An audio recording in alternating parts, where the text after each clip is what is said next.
नमस्कार। चलिए आज भारतीय संविधान की एक बहुत ही पावरफुल लेकिन उतनी ही दिलचस्प प्रक्रिया को समझते हैं। ये प्रक्रिया है हाई कोर्ट और सुप्रीम कोर्ट के जजों को हटाने की, जिसे हम आम भाषा में महाभियोग या इम्पीचमेंट कहते हैं। अब देखिए, इसे बनाया तो इसलिए गया था ताकि न्यायपालिका की आज़ादी बनी रहे, लेकिन कमाल की बात यह है कि आज तक इसका इस्तेमाल कभी सफल ही नहीं हो पाया। हमारी पूरी बातचीत का सार इस एक नंबर में छिपा है, 0। जी हाँ, 0। भारत के इतिहास में आज तक एक भी जज को महाभियोग के जरिए सफलतापूर्वक नहीं हटाया गया है। तो सवाल ये उठता है कि अगर ये संवैधानिक हथियार कभी चला ही नहीं, तो फिर ये मौजूद ही क्यों है? इसी सवाल का जवाब ढूंढने के लिए हम सबसे पहले समझेंगे कि ये महाभियोग आखिर है क्या। फिर देखेंगे कि ये पूरी प्रक्रिया काम कैसे करती है। हम इतिहास के कुछ बड़े मामलों पर भी नजर डालेंगे और ये जानने की कोशिश करेंगे कि ये हर बार फेल क्यों हो जाता है। और आखिर में हमारे लोकतंत्र से जुड़े एक बहुत बड़े सवाल पर बात करेंगे। तो चलिए शुरू करते हैं। देखिए, न्यायिक महाभियोग, या अगर तकनीकी रूप से और सही कहें तो पद से हटाना, एक औपचारिक प्रक्रिया है। इसके तहत किसी जज को कुछ खास और गंभीर वजहों से उनके पद से हटाया जा सकता है।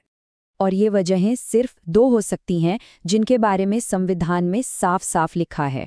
पहला है सिद्ध कदाचार, मतलब कोई ऐसा गलत काम जो साबित हो चुका हो। और दूसरा है अक्षमता, यानी जज साहब अपनी ड्यूटी निभाने में शारीरिक या मानसिक रूप से सक्षम नहीं हैं। ये 2 शर्तें इसलिए रखी गई हैं ताकि न्यायपालिका जवाबदेह भी रहे और उस पर कोई हल्के फुल्के या राजनीतिक हमले न हो सके। इस पूरी प्रक्रिया की जो रूल बुक है वो है जजेस इंक्वायरी एक्ट 1968, और इस एक्ट को बनाने की शक्ति हमारे संविधान के आर्टिकल से ही मिलती है।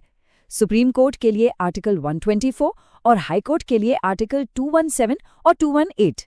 इसका पूरा मकसद ही यही है कि न्यायिक स्वतंत्रता और सार्वजनिक जवाबदेही के बीच एक संतुलन बना रहे। अच्छा, तो अब देखते हैं कि ये प्रक्रिया असल में काम कैसे करती है। और मैं आपको बता दूं, ये कोई सीधी सादी प्रक्रिया नहीं है। ये एक तरह का 5 पड़ावों वाला मुश्किल रास्ता है, जिसे जानबूझकर इतना कठिन बनाया गया है।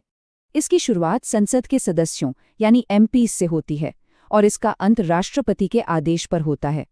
लेकिन इस शुरुआत और अंत के बीच हर कदम पर एक बड़ी रुकावट है। पहला कदम ही काफी मुश्किल है। अगर लोकसभा में प्रस्ताव लाना है तो कम से कम 100 एमपीज के दस्तखत चाहिए, और अगर राज्यसभा में लाना है तो कम से कम 50 एमपीज के। मतलब शुरुआत करने के लिए ही संसद में अच्छा खासा सपोर्ट होना जरूरी है। अब मान लीजिए कि स्पीकर या चेयरमैन ने प्रस्ताव को स्वीकार कर लिया, तो फिर एक 3 सदस्यों की जांच कमेटी बनाई जाती है। इसमें एक सुप्रीम कोर्ट के जज, एक हाई कोर्ट के चीफ जस्टिस और एक जाने माने कानून के विशेषज्ञ होते हैं। ये कमेटी ही आरोपों की सच्चाई का पता लगाती है। अगर कमेटी कहती है कि जज दोषी नहीं है, तो मामला वहीं खत्म हो जाता है। लेकिन अगर कमेटी जज को दोषी पाती है, तो आता है सबसे बड़ा पड़ाव, संसद में वोटिंग। और यहाँ साधारण बहुमत से काम नहीं चलता। इसे पास करने के लिए विशेष बहुमत यानी स्पेशल मेजॉरिटी चाहिए। इसका मतलब है सदन के कुल सदस्यों का बहुमत और साथ ही वहां मौजूद और वोट देने वाले सदस्यों का 2/3 बहुमत। राजनीति में ऐसा बहुमत जुटा पाना बेहद मुश्किल काम है। तो ये तो हुई कागजों और नियमों की बात, लेकिन जब इस प्रक्रिया को असल में आजमाया गया, तब क्या हुआ? चलिए देखते हैं, क्योंकि इसका इतिहास बार बार नाकाम होने की कहानी कहता है। जैसा कि आप देख सकते हैं, भारत में जब भी महाभियोग की बड़ी कोशिशें हुईं, वो सब की सब नाकाम रहीं। जस्टिस रामास्वामी के मामले में वोटिंग में प्रस्ताव गिर गया। जस्टिस दिनाकरण और जस्टिस सौमित्र सेन ने तो प्रक्रिया पूरी होने से पहले ही इस्तीफा दे दिया। और जस्टिस दीपक मिश्रा के मामले में तो राज्यसभा के चेयरमैन ने प्रस्ताव को शुरुआती स्टेज पर ही खारिज कर दिया। जस्टिस रामास्वामी का मामला भारत का पहला मामला था, और जांच कमेटी के उन्हें दोषी पाने के बावजूद जब लोकसभा में प्रस्ताव गिर गया, तो इसे कई लोगों ने संसद की जवाबदेही पर एक बड़े झटके की तरह देखा था। तो ये हमें हमारे सबसे जरूरी सवाल पर ले आता है, आखिर ये प्रक्रिया हर बार फेल क्यों हो जाती है? क्या इसके डिजाइन में ही कोई गड़बड़ है? लगातार नाकामियों को देखें तो कुछ बड़ी कमजोरियां साफ नजर आती हैं। तो असल में होता ये है कि एक तरफ तो वोटिंग के लिए मुश्किल नियम है, दूसरी तरफ मामला अक्सर राजनीति का शिकार हो जाता है। फिर जजों के पास इस्तीफा देकर प्रक्रिया से बाहर निकलने का एक आसान रास्ता भी है। और इन सब के ऊपर स्पीकर या चेयरमैन की ताकत, ये सब मिलकर इसे एक लगभग नामुमकिन मिशन बना देते हैं। कई एक्सपर्ट्स का मानना है कि सबसे बड़ी खामी यही विवेकाधीन शक्ति है।